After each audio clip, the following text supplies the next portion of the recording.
everyone, welcome to my YouTube channel Study Time with Priyanka. So today in this video we are going to start our very first chapter of class 12 history book, and the name of the chapter is Bricks, Beats and Bones. So this chapter is one of the most important chapter of class 12 history book. इस chapter में हम हमारे देश के सबसे पहले civilisation के बारे में पढ़ने वाले हैं, एंड उस सिविलाइजेशन का नाम था हड़प्पन सिविलाइजेशन. सो सबसे पहले तो हम ये समझते हैं कि आखिर ये जो टर्म है सिविलाइजेशन, इस टर्म का मतलब होता क्या है. सो सिविलाइजेशन को हिंदी में सभ्यता या फिर संस्कृति कहा जाता है. सिविलाइजेशन एक ऐसा ह्यूमन सोसाइटी को कहा जाता है जिस सोसाइटी का एक हाईली डेवलप्ड कल्चर होता है एंड एक स्टैंडर्ड वे ऑफ लाइफ होता है.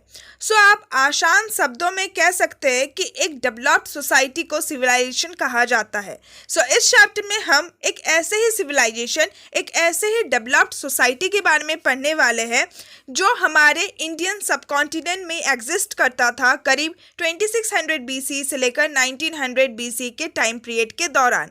सो ये हम इंडियन के लिए एक बहुत ही गर्व की बात है कि भले ही आज इंडिया एक डेवलपिंग नेशन, एक डेवलपिंग कंट्री है, बट इतने साल पहले अगर आप इंडिया के पास्ट को देखेंगे, सो इंडिया एक डेवलप्ड कंट्री, एक डेवलप्ड सोसाइटी हुआ करता था.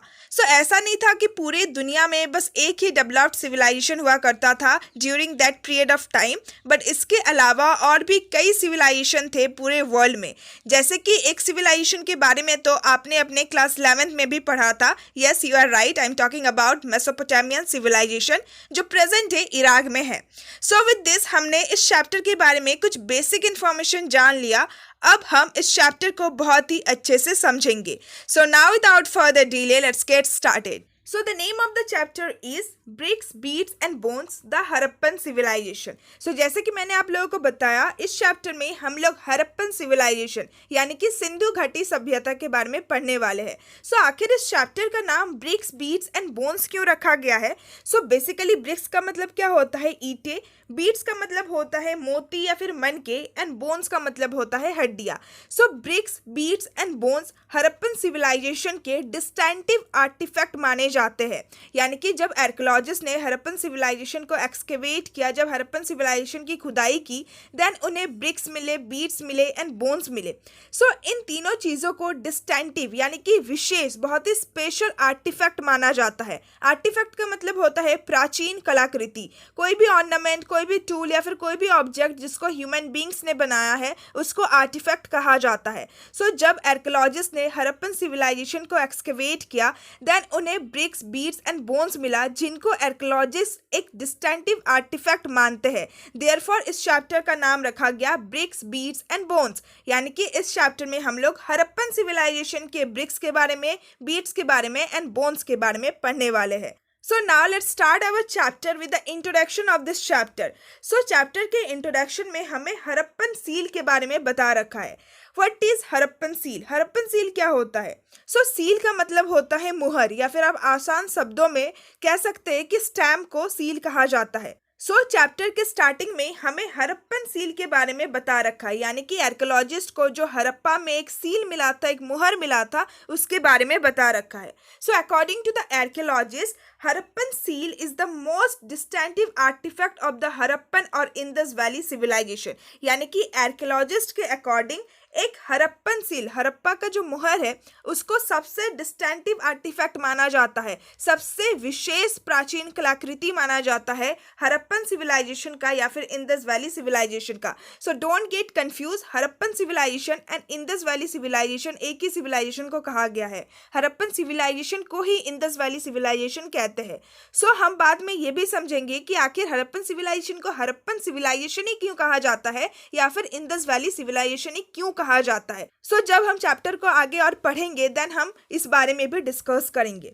सो आर्कियोलॉजिस्ट हड़प्पन सील को एक बहुत ही इंपॉर्टेंट, एक बहुत ही स्पेशल आर्टिफैक्ट मानते हैं. सो बेसिकली हड़प्पन सील ही वो पहला ऑब्जेक्ट था जो सबसे पहले आर्कियोलॉजिस्ट को मिला था. फिर आगे इंट्रोडक्शन में हड़प्पन सील यानी कि हड़प्पा में जो सील मिला था उसी को डिस्क्राइब किया गया है. सो हड़प्पन सील एक तरीके के स्टोन से बना था, एक तरीके के पत्थर से बना था. उस पत्थर का नाम था स्टीटाइट, एंड उस सील में कुछ एनिमल मोटिव्स भी मिले आर्कियोलॉजिस्ट को। एनिमल मोटिव्स यानी कि उस सील में कुछ एनिमल के डिज़ाइन बने हुए थे, कुछ एनिमल्स के पिक्चर्स बने हुए थे। इसके अलावा उस सील में कुछ साइन था फ्रॉम अ स्क्रिप्ट, यानी कि उस सील में कुछ एक लिपि में, कुछ एक लैंग्वेज में कुछ लिखा हुआ था, कुछ चिन्ह बना हुआ था। बट वो जो स्क्रिप्ट था, वो जो लैंग्वेज था, वो अभी तक डेसिफर नहीं किया गया है। It remains अनडेसिफर्ड। सो सबसे पहले तो मैं आप लोगों को बताती हूँ कि डेसिफर का मतलब क्या होता है। सो डेसिफर का मतलब होता है अर्थ निकालना। कुछ भी राइटिंग है, कुछ भी लिखा हुआ है, उसको समझना, किसी एक लैंग्वेज को ऑर्डिनरी लैंग्वेज में कन्वर्ट करना। सो जिस लैंग्वेज में, जिस स्क्रिप्ट में हड़प्पन सील के ऊपर जो कुछ लिखा हुआ था, वो अभी भी डेसिफर नहीं किया गया है, यानी कि आर्कियोलॉजिस्ट अभी भी नहीं समझ पाए हैं कि आखिर ये जो लैंग्वेज है, ये कौन सा लैंग्वेज है, ये क्या लिखा हुआ है। उस लैंग्वेज को अभी तक ऑर्डिनरी लैंग्वेज में कन्वर्ट नहीं किया गया है। सो आप सोचिए कि अगर आर्कियोलॉजिस्ट को पता चल जाए कि हड़प्पन कौन से स्क्रिप्ट, कौन से लैंग्वेज का यूज़ करते थे, देन हमें हड़प्पन सिविलाइजेशन के बारे में अभी भी बहुत कुछ इन्फॉर्मेशन मिल सकता है। सो अगर हम सोर्सेस की बात करें, माध्यम की बात करें कि हम जो ये चैप्टर पढ़ रहे हैं हड़प्पन सिविलाइजेशन, हम जो इतना सारा इन्फॉर्मेशन पढ़ने वाले हैं अबाउट द हड़प्पन सिविलाइजेशन, इसका सोर्स क्या है, इसका माध्यम क्या है। So basically sources two types के होते हैं। पहला होता है आर्कियोलॉजिकल सोर्सेज एंड दूसरा होता है लिटरेसी सोर्सेज। आर्कियोलॉजिकल सोर्सेज वही सोर्सेज होते हैं जो आर्कियोलॉजिस्ट ने एक्सकेवेशन के दौरान फाइंड आउट किया है, जैसे कि beads, bones, bricks. And literacy sources वो सोर्सेज होते हैं जिसमें कुछ लिखा गया है, जैसे कि इंस्क्रिप्शंस में कुछ लिखा हुआ रहता है। सो दो टाइप के सोर्सेज होते हैं। बट हड़प्पन सिविलाइजेशन को समझने का एंड हड़प्पन सिविलाइजेशन में जितना भी हमें इंफॉर्मेशन मिलता है, उसका जो मेन सोर्स है वो है आर्कियोलॉजिकल सोर्स। क्योंकि लिटरेसी सोर्स तो हमें मिला है, बट अभी तक उसको डेसिफर ही नहीं किया गया है। अभी तक आर्कियोलॉजिस्ट को पता ही नहीं है कि हड़प्पन किस स्क्रिप्ट का, किस लैंग्वेज का यूज़ करते थे। सो आप सोचिए कि अगर आर्कियोलॉजिस्ट को पता चल जाए कि हड़प्पन किस लैंग्वेज का यूज़ करते थे, देन अभी भी हमें हड़प्पन सिविलाइजेशन के बारे में बहुत ज़्यादा इंफॉर्मेशन मिल सकता है। सो बेसिकली हम लोग हड़प्पन सिविलाइजेशन में रहने वाले लोगों के बारे में बहुत कुछ जानते हैं just because of the archaeological sources. Harappan लोग जो कुछ भी यूज़ करते थे उस टाइम पीरियड में, एंड जो सारी चीज़ें वो लोग छोड़ के गए हैं, जैसे कि उनके हाउसेज, उनके घर, उनके पॉट्स यानी कि उनके जो भी मिट्टी के बर्तन हुआ करते थे, उनके ऑर्नामेंट्स यानी कि उनके जो गहने हुआ करते थे, जो वो लोग पहनते थे, उनके टूल्स यानी कि जो औजार, जो हथियार वो लोग इस्तेमाल करते थे, एंड सील्स यानी कि जो मोहर वो लोग यूज़ करते थे। सो इन सारे सोर्सेज से ही हमें हड़प्पन सिविलाइजेशन में रहने वाले लोगों के बारे में पता चलता है। एंड ये सारे सोर्सेज आर्कियोलॉजिकल सोर्सेज है, ये सारे एविडेंस आर्कियोलॉजिकल एविडेंस है। सो विद दिस हमारा इंट्रोडक्शन कंप्लीट होता है, जिसमें हड़प्पन सील को डिस्क्राइब किया गया है, जो कि सबसे पहला ऑब्जेक्ट था जो आर्कियोलॉजिस्ट को मिला था। सो अब हम पूरे चैप्टर में पढ़ेंगे अबाउट द हड़प्पन सिविलाइजेशन। हम चैप्टर में हड़प्पन सिविलाइजेशन को बहुत ही डिटेल वे में पढ़ेंगे। साथ ही हम देखेंगे कि हम हड़प्पन सिविलाइजेशन के बारे में कैसे जानते हैं, यानी कि हम बहुत सारे सोर्सेज के बारे में भी जानेंगे। साथ ही हम देखेंगे कि ये जो सिविलाइजेशन है हड़प्पन सिविलाइजेशन, इसके कुछ एक्सपेक्ट यानी कि इसके जो कुछ पहलू है वो अभी भी अननोन है, अभी भी हम लोग बहुत कुछ नहीं जानते हैं हड़प्पन सिविलाइजेशन के बारे में। सो आई होप कि आपको इस चैप्टर का छोटा सा इंट्रोडक्शन बहुत ही अच्छे से समझ में आ गया होगा। Now let's move to our next topic, जिस टॉपिक का नाम है terms, place and times. So ये हमारा फर्स्ट टॉपिक नहीं है, बल्कि ये एक छोटा सा बॉक्स में एक टॉपिक गिवन है जो कि बहुत ज़्यादा इंपॉर्टेंट है, क्योंकि इस टॉपिक में आप लोग पढ़ेंगे कि हड़प्पन सिविलाइजेशन का टर्म का मतलब क्या है, हड़प्पन सिविलाइजेशन कहाँ पे एग्जिस्ट करता था, एंड हड़प्पन सिविलाइजेशन का टाइम पीरियड क्या है। सो इसको पढ़ने के बाद ही हम अपना फर्स्ट टॉपिक स्टार्ट करेंगे। सो इस बॉक्स को प्लीज़ स्किप मत कीजिएगा, ये बॉक्स बहुत ज़्यादा इंपॉर्टेंट है। सो इंडस वैली सिविलाइजेशन को हड़प्पन कल्चर भी कहा जाता है। सो जैसे कि मैंने आप लोगों को बताया कि अभी मैं डिस्क्राइब करूंगी, अभी मैं समझाऊंगी कि इंडस वैली सिविलाइजेशन को हड़प्पन सिविलाइजेशन क्यों कहा जाता है, हड़प्पन सिविलाइजेशन को हड़प्पन सिविलाइजेशन क्यों कहा जाता है। सो इसके लिए अभी आपको थोड़ा वेट करना पड़ेगा। सो आर्कियोलॉजिस्ट बेसिकली एक टर्म का यूज करते हैं culture for a group of objects. एक ग्रुप ऑफ ऑब्जेक्ट्स है जिनका जो स्टाइल है यानी कि जिनका जो ढंग है, जो अंदाज है, वो डिस्टेंस डिस्टेंटिव है, वो अलग है, कुछ विशेष है, that are usually found together within a specific geographical area and period of time। यानी कि एक ग्रुप ऑफ ऑब्जेक्ट्स है जिनका जो स्टाइल है वो अलग है, एंड वो ग्रुप ऑफ ऑब्जेक्ट्स एक ही जोग्राफिकल एरिया में यानी कि एक ही जगह में मिले हैं within a same period of time, एक ही टाइम पीरियड में, देन उस ऑब्जेक्ट्स को, उस ग्रुप ऑफ ऑब्जेक्ट्स को कल्चर कहा जाता है according to the archaeologist. For example, जैसे कि हड़प्पन सिविलाइजेशन में हमें जितने भी डिस्टिंक्टिव ऑब्जेक्ट्स मिले हैं, जितने भी यूनिक चीज़ें मिली है जिनका स्टाइल अलग है, जैसे कि सील यानी कि मोहर, बीड्स यानी कि मोतिया, वेट क्या होता है जिससे वजन किया जाता है, stone blades and even baked bricks. So baked bricks क्या होता है, आप लोगों ने देखा होगा कि जब ब्रिक्स को बनाया जाता है सबसे पहले तो उसको मिट्टी से बनाया जाता है, प्रॉपर एक ब्रिक का शेप दिया जाता है, उसके बाद उसको सुखाया जाता है, एंड फिर उसको और ज़्यादा मजबूत बनाने के लिए, हार्ड बनाने के लिए उसको जलाया जाता है। सो ये हमें एक बहुत ही यूनिक चीज़ देखने को मिली हड़प्पन सिविलाइजेशन में कि वो लोग बेक्ड ब्रिक्स का इस्तेमाल करते थे, यानी कि वो लोग जले हुए ईंटों का इस्तेमाल करते थे। सो ये सारा जो ग्रुप ऑफ ऑब्जेक्ट्स है जो कि एक ही ज्योग्राफिकल एरिया में फाउंड हुए हैं एंड एक ही टाइम पीरियड के दौरान फाउंड हुए हैं, सो ये ग्रुप ऑफ ऑब्जेक्ट्स को बेसिकली आर्कियोलॉजिस्ट हड़प्पन कल्चर के ऑब्जेक्ट्स कहते हैं। सो ये सारे जो ऑब्जेक्ट्स है, ये सारे ऑब्जेक्ट्स बेसिकली हमें अफगानिस्तान में मिले हैं, जम्मू में मिले हैं, बेलूचिस्तान में मिले हैं, बेलूचिस्तान प्रेजेंट डे पाकिस्तान में है, एंड गुजरात में मिले हैं। सो विद दिस हमने टर्म एंड प्लेस को समझ लिया, अब हम टाइम को समझेंगे। So named after Harappa, the first site where this unique culture was discovered। यानी कि यहाँ पे लिखा हुआ है कि हड़प्पन सिविलाइजेशन को हड़प्पन सिविलाइजेशन क्यों कहा जाता है, क्योंकि Harappa was the first site to be discovered. Harappa पहला साइट था जिसको डिस्कवर किया गया था, इसीलिए पूरा सिविलाइजेशन का नाम हड़प्पन सिविलाइजेशन रखा गया। सो इसको मैं दोबारा से मैप के हेल्प से भी आप लोग को अभी समझाऊंगी।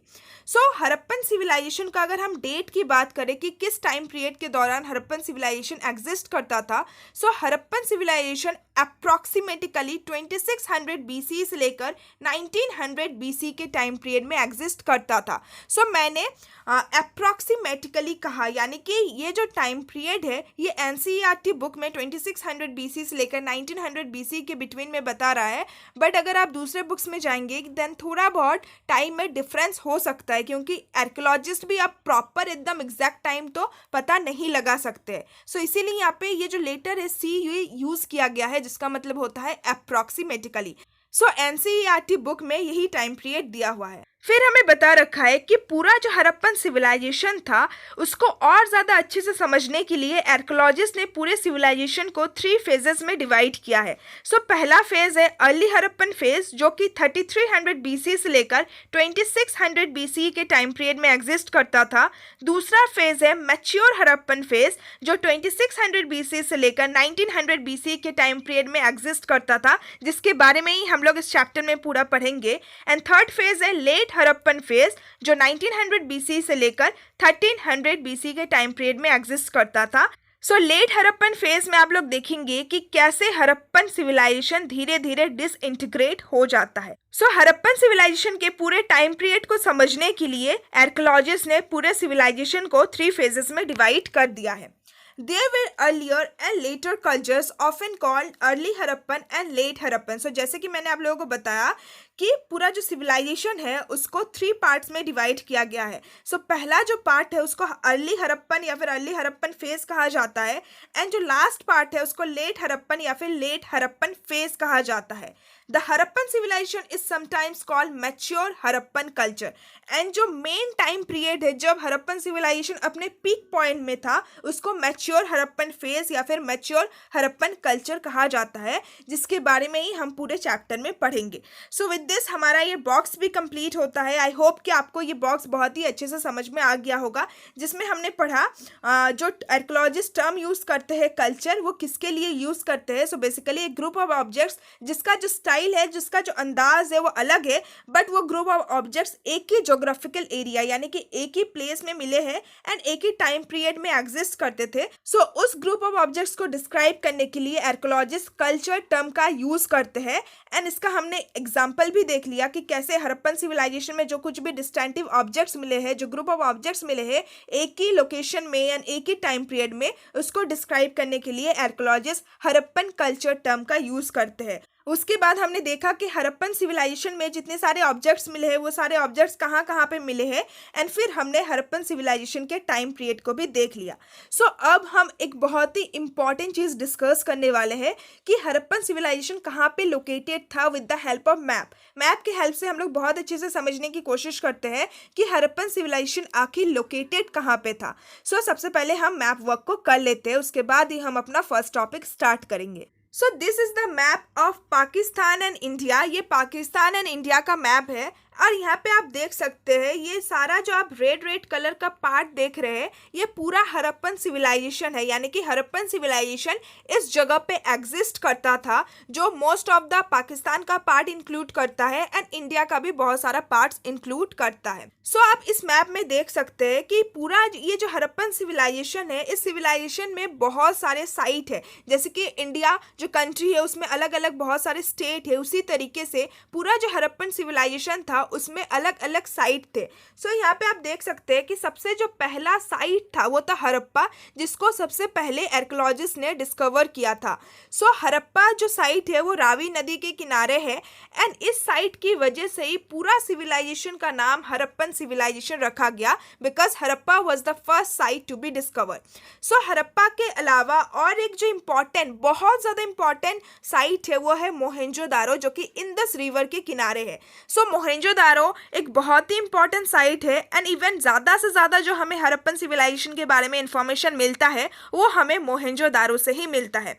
सो मोहेंजोदारो को आर.डी. बैनर्जी ने डिस्कवर किया था 1922 में एंड हड़प्पा को बेसिकली दयाराम साहनी ने डिस्कवर किया था इन 1921। सो इन दोनों इंपॉर्टेंट साइट के अलावा और भी बहुत सारी इंपॉर्टेंट साइट है, जैसे कि लोथल, ढोलावीरा, कलीबंगन, बालावाली, इसके अलावा बालाकोट, चानूदारो। सो ये सारे जो मैंने नाम लिए ये बहुत बहुत बहुत ज़्यादा इंपॉर्टेंट साइट है, इवन इसके बारे में आप लोग चैप्टर में भी पढ़ेंगे।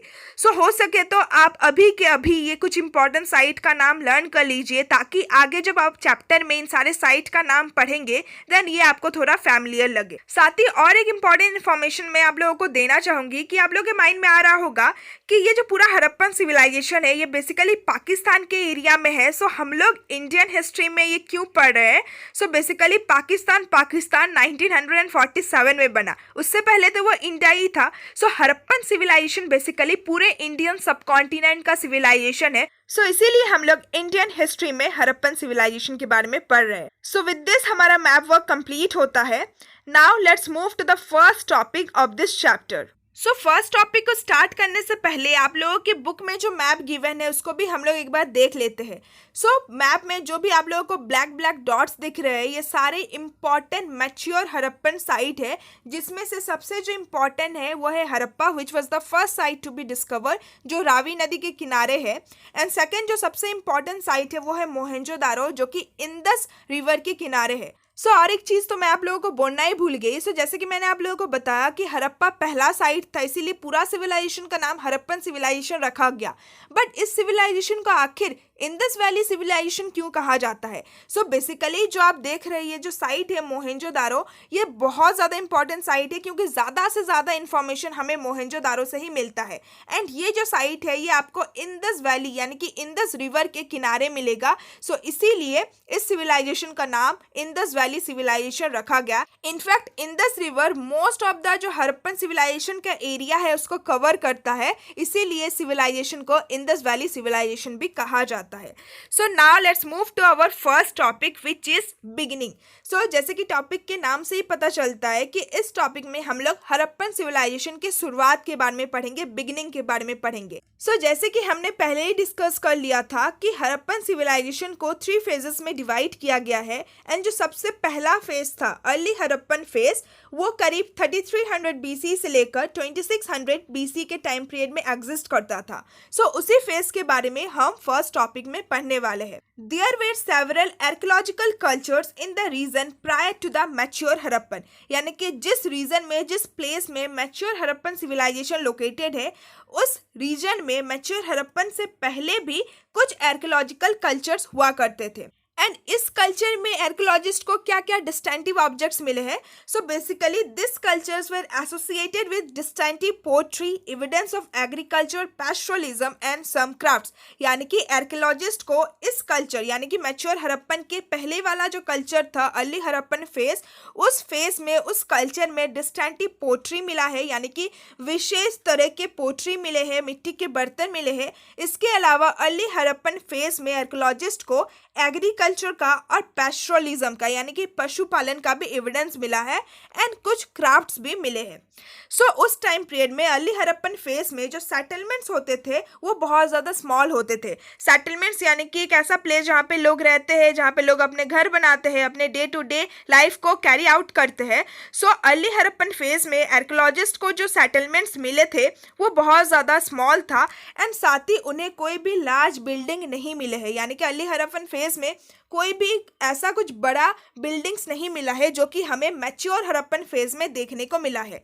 It appears that there was a break between early Harappan and Harappan civilization. यानी कि ऐसा लगता है आर्कियोलॉजिस्ट को कि जो अर्ली हड़प्पन फेज था एंड जो हड़प्पन सिविलाइजेशन यानी कि मैच्योर हड़प्पन फेज था, उन दोनों फेज के बीच में एक ब्रेक हुआ होगा. यानी कि ये दोनों ही फेज जो है वो एक दूसरे से अलग है, क्योंकि अर्ली हड़प्पन फेज में हमें पैस्टोरलिज्म के, एग्रीकल्चर के एविडेंस मिलते हैं, साथ ही उस फेज में हमें बहुत ही स्मॉल सेटलमेंट्स देखने को मिले हैं एंड कोई भी लार्ज बिल्डिंग देखने को नहीं मिला है. बट अगर हम बात करें मैच्योर हड़प्पन फेज की, सो मैच्योर हड़प्पन फेज में हमें लार्ज सेटलमेंट्स देखने को मिले हैं. इनफैक्ट आप आगे पढ़ेंगे कि कैसे सेटलमेंट्स को दो पार्ट्स में डिवाइड किया गया था और साथ ही बहुत बड़े बड़े लार्ज बिल्डिंग्स भी आपको देखने को मिलेंगे जो कि आप आगे चैप्टर में पढ़ेंगे. सो ये चैप्टर बहुत ज़्यादा इंपॉर्टेंट है एंड इवन बहुत ज़्यादा इंटरेस्टिंग है. इस चैप्टर में आप लोग हड़प्पन सिविलाइजेशन के बारे में ऐसे ऐसे बात जानोगे जिसको मतलब कि आपको पढ़ के यकीन नहीं होगा कि ये लोग इतना ज़्यादा डेवलप्ड हुआ करते थे. सो अगर आप हड़प्पन सिविलाइजेशन के कल्चर को अगर आप कंपेयर करेंगे इवन आज के टाइम पीरियड में इंडियन विलेजेस से, आपको एक बहुत ही मेजर डिफरेंस देखने को मिलेगा आज के टाइम पीरियड के विलेजेस में और इतने पुराने करीब 2600 BC में एग्जिस्ट करने वाले हड़प्पन सिविलाइजेशन में.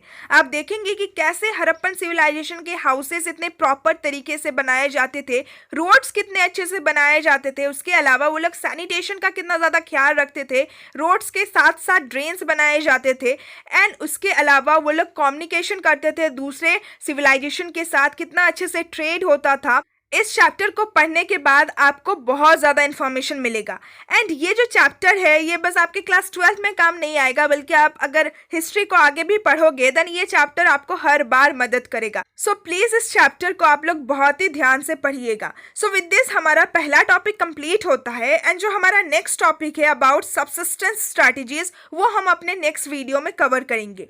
सो आई होप कि आज का ये वीडियो आप लोगों को बहुत ज़्यादा अच्छा लगा होगा एंड आपको इंट्रोडक्शन एंड फर्स्ट टॉपिक बहुत ही अच्छे से समझ में आ गया होगा. So rest of the topic will discuss in our next video. So अगर वीडियो अच्छा लगा then please like my video, share my video with all your friends and comment me down कि आपको मेरा एक्सप्लेनेशन कैसा लगा and if you want the next part then उसके लिए भी आप मुझे कमेंट कर सकते हैं. Please subscribe to my channel for more videos like that and don't forget to press the bell icon ताकि नेक्स्ट वीडियो का आपको नोटिफिकेशन मिल जाए. So see you all soon in my next video. Till then bye bye and stay tuned with my channel and thanks for watching my video.